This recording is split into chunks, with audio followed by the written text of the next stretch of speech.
आज हम देखेंगे what is the difference between divergent and convergent evolution, what is divergent evolution and what is convergent evolution.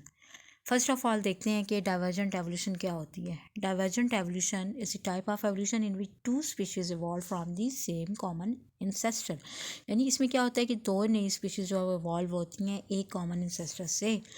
For example, इनके दादा जान रहते हैं किसी एक क्लाइमेट में, इन्वायरमेंट में। दादा जान मीन्स जनरेशन्स की बात हो रही है, बहुत पहले टाइम की बात है, कई सालों मिलियन सालों पहले जो है वो कोई एक स्पीशी जो है वो इंसेस्ट्रल स्पीशी एक रीजन में रह रही है, उसकी अपनी प्रॉपर अपने टाइप की अडाप्टेशन है अपने इन्वायरमेंट के अकॉर्डिंग।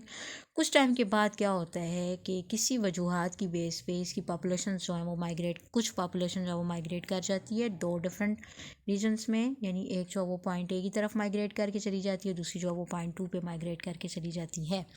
पॉइंट 1 वाली स्पीशी जहाँ पर जाती है उस रीजन का इन्वायरमेंट जो है वो वार्मर है, जबकि स्पीशी 2 का जो इन्वायरमेंट है वो कोल्ड है, या फिर हम कह सकते हैं कि किसी फॉरेस्ट में चली गई है, मॉडरेट टेम्परेचर के एरिया में चली गई है। अब इन दोनों स्पीशीज़ ने अपने आप में कुछ चेंजेस लेके आती हैं। किस तरह से कि इन्होंने देखना है कि उनके बॉडली फंक्शंस प्रॉपरली परफॉर्म हो सकें। ब्रीडिंग सीजन को माइंड में रखेंगी, उसके साथ साथ जो है वो हैचलिंग ऑफ ऑफस्प्रिंग या बर्थ ऑफ ऑफस्प्रिंग जो है वो कब होनी है।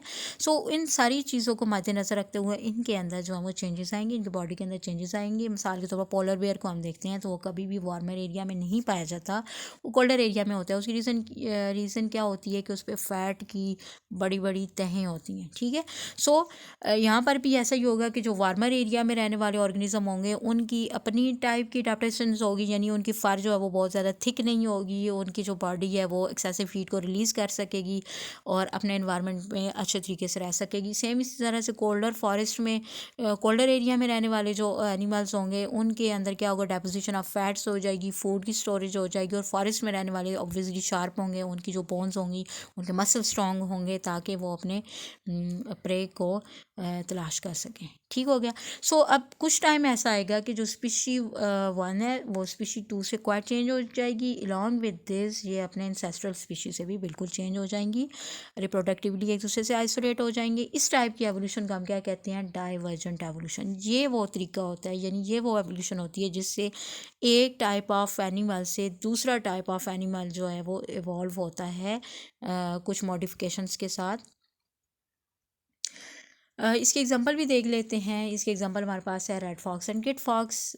Red fox and kit fox किसी टाइम पे इनके दादा जान भी एक ही थे, बट कुछ टाइम के बाद ये दोनों फॉक्सेस जो है उन्होंने अपने अपने डिफरेंट एनवायरनमेंट के अंदर रहना स्टार्ट कर दिया, तो दैट्स वाई इन दोनों की मॉर्फोलॉजी भी एक दूसरे से चेंज हो गई।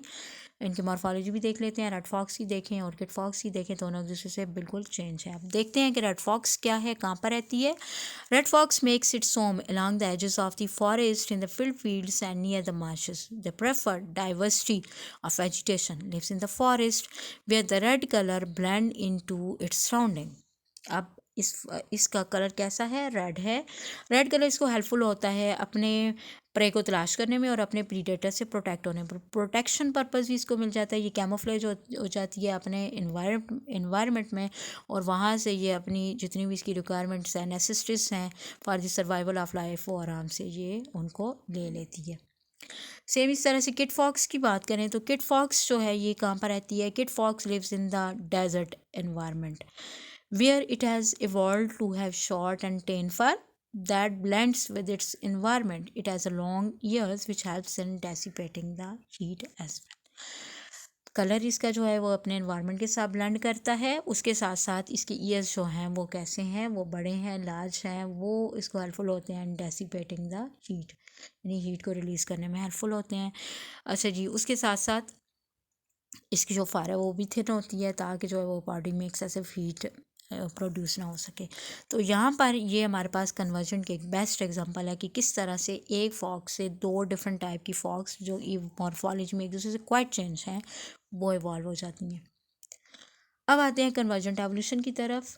कन्वर्जेंट एवोल्यूशन क्या है, when different points of origin converge to a single point the type of evolution is called a convergent evolution.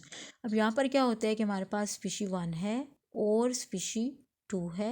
ये दोनों एक दूसरे से बिल्कुल चेंज है, दोनों के कैरेक्टर्स चेंज हैं, मॉर्फोलॉजी चेंज है, लेकिन ये एक ही इन्वायरमेंट में रहते हैं, यानी इनका जो इन्वायरमेंट है वो सेम है, लाइक डेजर्ट में रहते हैं या फॉरेस्ट में रहते हैं।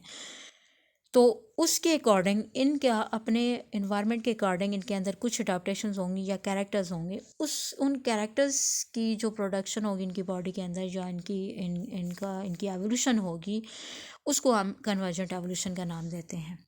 एग्जांपल देख लेते हैं। एग्जांपल हमारे पास है कैक्टस एंड यूफोर्बिया।